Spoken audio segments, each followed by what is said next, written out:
Wanderers. I'm Amanda. And I'm Ron. Welcome to Wanderlost. This is Military Chatter.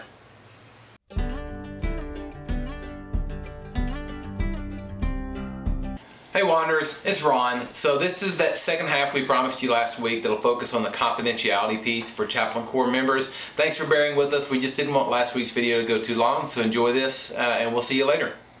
Which is the most important thing about the Chaplain Corps, and that I can't stress enough.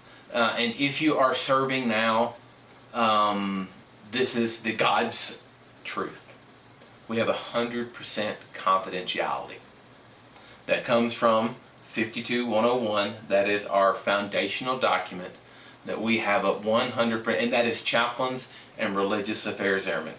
We have 100% confidentiality. The whole Corps. This is the thing that I think people have the hardest time with. First of all, I'll just tell you what happened to me at our very first assignment. I was shopping in the commissary. First of all, I used to worry about this at the beginning, because in order for it to be confidential, it generally needs to happen behind closed doors.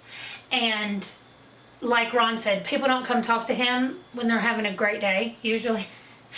And so I used to be so paranoid, like he has to be practically like locked in a room with somebody who is not in a good place. And it used to scare me. Like I used to be really worried that they would bring a gun in there or something else would happen. And so I'm glad you don't worry about it anymore, but the thing about that, so we're aware of that as well. So I sit when I'm doing counseling where I have the closest, straightest path to the door for my safety and for theirs as well. But I'm not gonna sit in the back corner of the room and they're between me and the door because of that. Right. And we get training on that, and that's why religious support teams. I got this guy coming in, and I feel kind of sketchy about it. You mind make sure be in the building. So right. we'll do that for safety's sake, and we'll do that sometimes with after hours counseling, because we can get called any hour of the day. Right. I remember one time, maybe it's when we were in Spain and there wasn't another person, but you said, I have to do a counseling, can you just come sit in the building?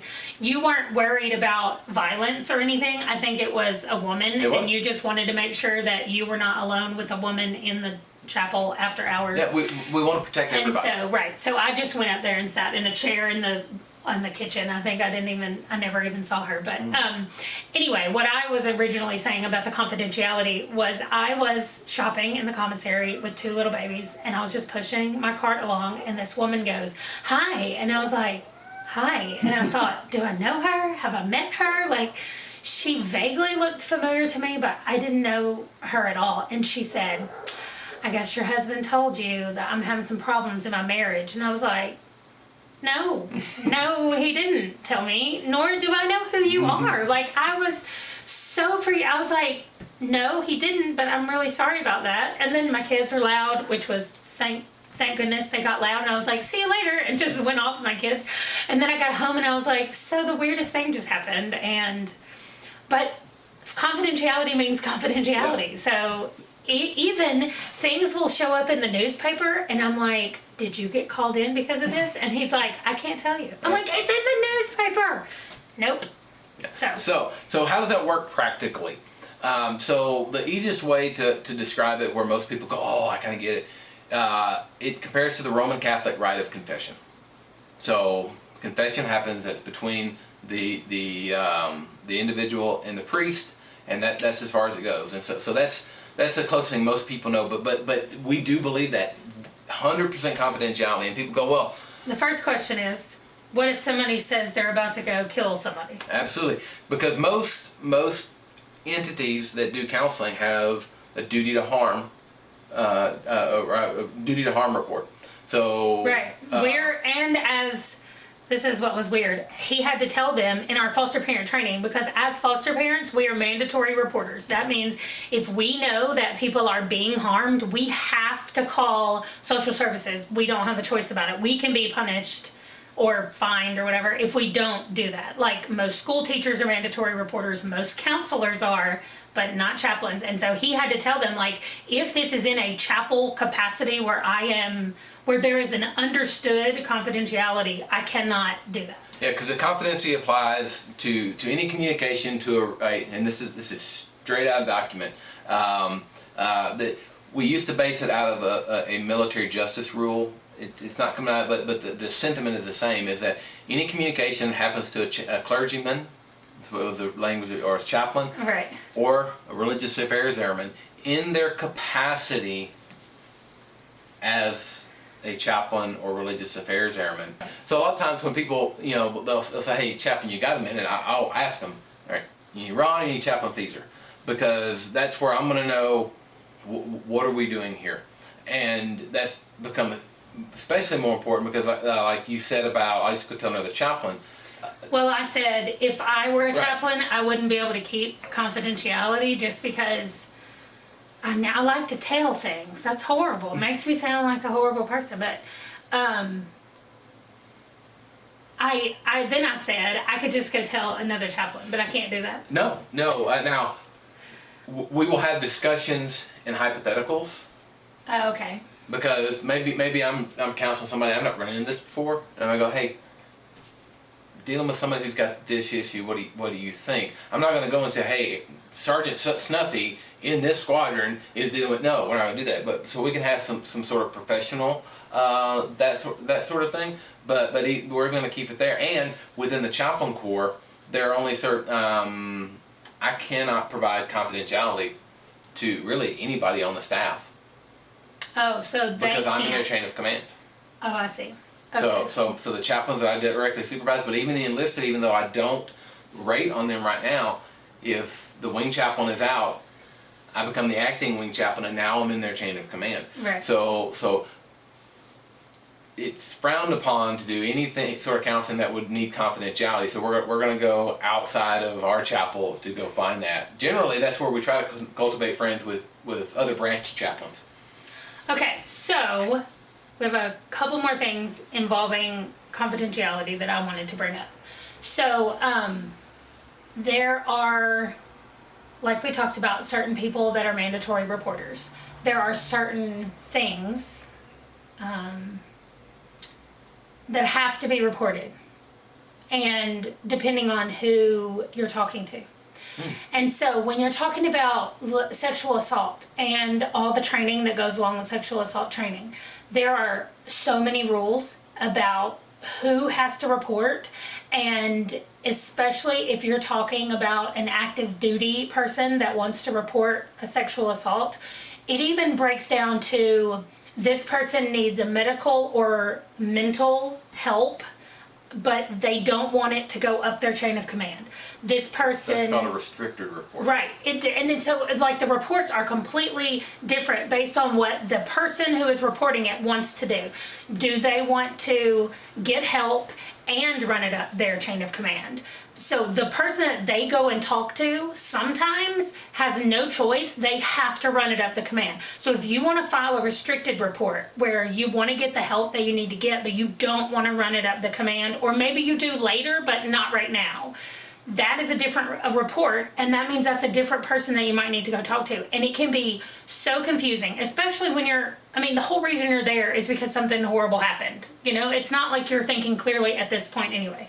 And so what I have heard from some people, and then what they actually taught us at one of the trainings, was if we have knowledge of something like that as a spouse or a friend or whatever, then we take the person, if they're willing to go, to a chaplain. So what you're getting at is, if you don't know where to go to the chaplain, because we have that confidentiality. Right. And we can figure out, here's what you want, here's what you need, here's who you should go talk to. And it maybe it's something that no matter who you talk to, it's gonna get out. But rather than you going through 3 offices to get to where you need to get help. Right, and accidentally go into an office that's Right. like, sorry, we mandatory, like, Yeah. we have to report this now. So we as chaplains, we cultivate relationships with the helping agencies. And so yeah, we're often, people come to us because they don't know where to go. And that's great. That's what we want. That's exactly what I would do. Like, if I didn't know where to go, I would head to the chapel on any base, whether he's here or not. I would head to the chapel and be like, here's what's going on. Can you call around and give, because I know they can call and say, what if I had a person that came in and said this? Like, they can be hypothetical. Yep. No names are passed, no real information is passed, and then that person could say, yeah, they can come to me and do this kind of thing. And here's how serious I take and how I mentor my chaplains to take that idea of confidentiality. So it happens very often. Not so much here, but at other places I've been. At 4:15 on Friday, you get the airman who walks in, and their first sergeant says, I can't go on leave till I see you, Chaplain. So first of all, first sergeants, please send them at 2:30. Right, not 4:30. Not 4:30. We want to go home too. So we sit and we talk, and yeah, they've got some challenges, but I'm not concerned about them. But I'm not going to call the first sergeant and say, hey, yeah, everything's good, it's all fine. What I'm going to say is, I don't see any issue with you going on leave. So here's what we're going to do. Here's my phone. Put it on speakerphone. I want you to call your first sergeant and say, hey, I'm here with the chaplain. We just sat and talked, and he doesn't have any concerns with me going on leave this weekend. And then I'm going to go, and the sheriff's going to, you sure? No, the chaplain's going to go, absolutely, it's all good. So that individual controls their narrative. Right, like, so you're not talking directly to the first sergeant about that person and anything that. Right, because I might say, yeah, I don't see any issue. I mean, related to, and maybe the first sergeant didn't know that particular detail. Right. So I take that out of my hands and I say, you call and I will verify whatever you tell me. This is how confidential Ron is in all aspects of this.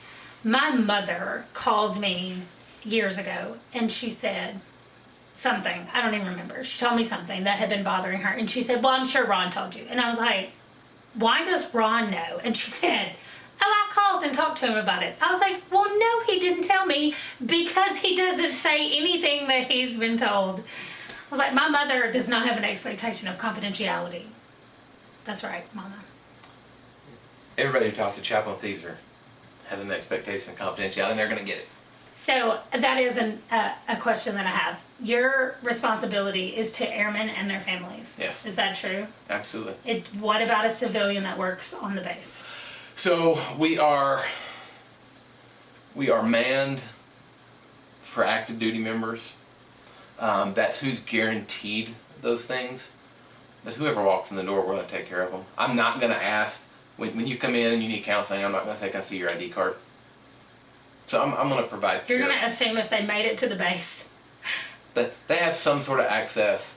Now, we may find out in the midst of it, maybe I'm not the most appropriate person for you to be. And can we call your pastor? And connect them with that resource? So it may not be appropriate for me to maintain and to do an ongoing thing, but I'm not going to turn somebody away at the door and say, oh no, that's the wrong color ID card. Not going to help you. Okay, so anything else for chaplain duties? Oh, I'm sure we could find more, but I think that's the big rocks. I'm kind of tired just talking about all of those. Gosh. So that being said, that's the bulk of what chaplains do, and from my perspective, again, I don't think we opened this video with it, but you know, these are my views. They're not the official view of the Air Force, you know, the DoD or the Chaplain Corps. But this has been my experience, and it's been a great ride. So you guys have 1 week left to leave your questions. That's right. And then we will answer questions. So give me some good ones. Right. We'll even take some like what if instances. Oh yeah, you want me that? That would be fun. Yeah, we could do that. If you did some scenarios. Some case studies. Case studies. That's right. Okay. Thanks for joining us. Make sure to like, comment, and subscribe. Bye, guys.